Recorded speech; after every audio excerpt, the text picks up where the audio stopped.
ایک بندہ گناہ کرتا ہے اور گناہ کرنے کے کچھ دیر بعد وہ پشیمان اور پریشان ہو جاتا ہے تو رسول اللہ صلی اللہ علیہ وسلم نے فرمایا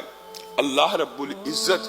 جب وہ گناہ کرتا ہے اور اس کے بعد پشیمان ہو کر پریشان ہو کر اللہ سے توبہ کرتا ہے تو اللہ رب العزت کہتے ہیں اذنب عبدی ذنبا فعلم ان له ربا یغفر الذنب ویأخذ بالذنب۔ اللہ کے الفاظ ہیں جو رسول اللہ صلی اللہ علیہ وسلم نے بیان کیے ہیں۔ اذنب عبدی ذنبا، میرے ایک بندے نے گناہ کیا اور اس کو پتا ہے اس کا ایک رب ہے جو اس کے گناہوں کو معاف بھی کر سکتا ہے اور اس کے گناہوں کو پکڑ بھی سکتا ہے۔ جیسے ہی اس بندے نے توبہ کی اللہ نے یہ الفاظ کہے کہ میرے بندے کو پتا ہے کہ میں اس کو معاف کر سکتا ہوں اور میں اس کے گناہ کے اوپر سزا دے سکتا ہوں،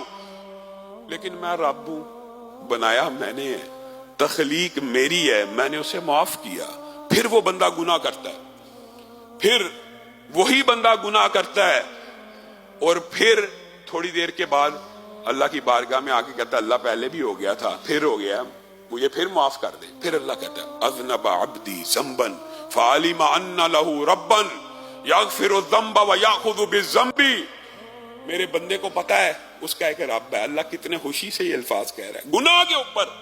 اور شرمندہ ہونے کے اوپر کہہ رہا ہے میرے بندے کو پتا ہے اس کا ایک رب ہے جو گناہوں کو معاف کر سکتا ہے، اسی لیے تو آیا ہے،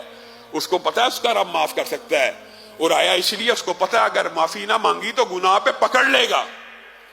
جا اے بندے میں نے تجھے معاف کیا، حدیث کے الفاظ ہیں تیسری مرتبہ پھر وہ بندہ گناہ کر بیٹھتا ہے، پھر اللہ کی بارگاہ میں آ جاتا ہے، پھر اللہ تعالیٰ یہ الفاظ دوبارہ دہراتے ہیں کہ اذنب عبدی ذنبا فعلم ان له ربا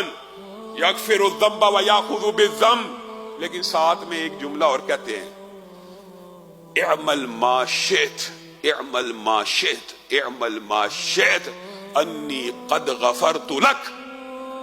جا تو بار بار میری بارگاہ میں آ کے توبہ کرتا ہے، اس کا مطلب ہے تیرا ایمان میرے اوپر ہے، اس کا مطلب ہے تیرا یقین ہے کہ تیرا ایک رب ہے جو تیرے گناہوں کو معاف کرے گا، تیرے گناہوں پہ تجھے پکڑ لے گا۔ اے میرے بندے تیسری مرتبہ میری بارگاہ میں گناہ کر کے آیا ہے اور توبہ کر رہا ہے، جا آج کے بعد جو مرضی عمل کرتا رہ، تیرے رب نے تجھے قیامت کے دن تک معاف کر دی ہے۔ لوگ کہتے ہیں بار بار گناہ، ہاں گناہ چھوڑے بغیر گناہ کی توبہ کرنا، اللہ سے مذاق کرنا، یہ حدیث صحیح ہے، لیکن گناہ چھوڑ کے توبہ کرنا، یہ ارادہ کر کے توبہ کرنا کہ اللہ اب نہیں کروں گا، پھر ہو جائے پھر توبہ کر لے، پھر ہو جائے ارادہ یہ ہو کہ نہیں کروں گا، ہو گیا ارادہ یہی ہو کہ نہیں کروں گا، ہو گیا تو اللہ کی قسم آپ اور میں 3 مرتبہ اگر اپنے رب کی طرف لوٹ کر رجوع کر کے، اور ہمیں یہ امید اور یقین ہے ہمارا ایک رب ہے جو ہمارے گناہوں کو معاف کر دے گا اور اگر معافی نہ مانگی تو پکڑ لے گا،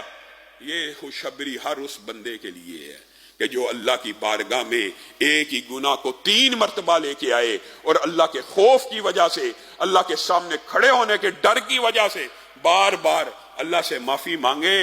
اس بندے کو اللہ تعالیٰ ایسے لوگوں میں شامل کر لیتے ہیں کہ یہ بندہ پکا مومن ہے، اس کو اپنے رب کے اوپر یقین ہے، اب اس کے لیے جنت کے پروانے اور جنت کی خوشخبریاں اور جنت کی بشارتیں ہیں۔